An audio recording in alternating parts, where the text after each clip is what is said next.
Hi friends. இன்றைக்கி நம்ம ஒரு டிஃப்ரெண்ட்டான டைப்பில் தான் பூரி செய்ய போகிறோம். இந்த பூரி செய்கிற அன்னைக்குன்னு மட்டும் எங்கள் வீட்டில் வந்து பீட்ரூட்டில் ஏதாவது ஒரு டிஷ் இருக்கும். ஏன்னா பீட்ரூட் வச்சு தான் நம்ம வந்து இந்த பூரி செய்ய போகிறோம். இதுக்கு வந்து தோல் சீவி பீட்ரூட்டை கட் பண்ணிவிட்டு இந்த மாதிரி கட் பண்ணிவிட்டு வேக வச்சிடுறேன். சால்ட்டு போட்டு ஒரு 4 விசில் வச்சா போதும்.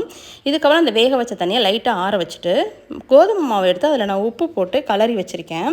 இப்போ அந்த வேக வச்ச தண்ணி இருக்குல்ல, அதை ஊற்றி இந்த மாவை வந்து நான் பிணைஞ்சு எடுத்துக்கிறேன். இதோட ஆயில் ஊற்றி பிணையணும் அப்படிலாம் எதுவுமே தேவையில்லை. இந்த தண்ணி மட்டும் நம்ம ஊற்றி பிணைஞ்சு வச்சோம்னா போதும். நல்லா சாஃப்டாயிரும். உடனேவே பூரி போட்டுக்கலாம். அரை மணி நேரம் 1 மணி நேரம் ஊற வைக்கலாம் தேவையில்லை. இப்போ வந்து ஸ்டவ் ஆன் பண்ணி எண்ணெய் கடாயில் ஊற்றிட்டு காய வச்சுட்டு போட்டு எடுத்துடுறேன். எந்த மாதிரி மட்டும் வருதுன்னு பாருங்கள். பூரி புஷ்ஷுன்னு வருது பார்த்தீங்களா? இது வந்து எந்த வேறு விதமான பொருளும் சேர்க்காமல் இதை வச்சு மட்டுமே செய்கிறது. குழந்தைங்க வந்து பீட்ரூட் சில குழந்தைங்க சாப்பிடாது. பீட்ரூட் வேக வச்சோம்னாலும் இந்த தண்ணியை நம்ம வேஸ்ட் பண்ண வேண்டாம். இந்த மாதிரி செஞ்சு எடுத்துக்கலாம். ரொம்ப டேஸ்ட்டாக இருக்கும், கிறிஸ்பியாக இருக்கும், ஆயிலும் அதிகமாக எடுத்துக்காது. நீங்களும் இந்த மாதிரி ஒரு தடவை ட்ரை பண்ணி பார்த்துட்டு எனக்கு வந்து கமெண்டில் சொல்லுங்கள். தொடர்ந்து சப்போர்ட் பண்ணுங்கள். நம்ம சேனலை சப்ஸ்கிரைப் பண்ணாதவங்க சப்ஸ்கிரைப் பண்ணிக்கோங்க. Thank you friends.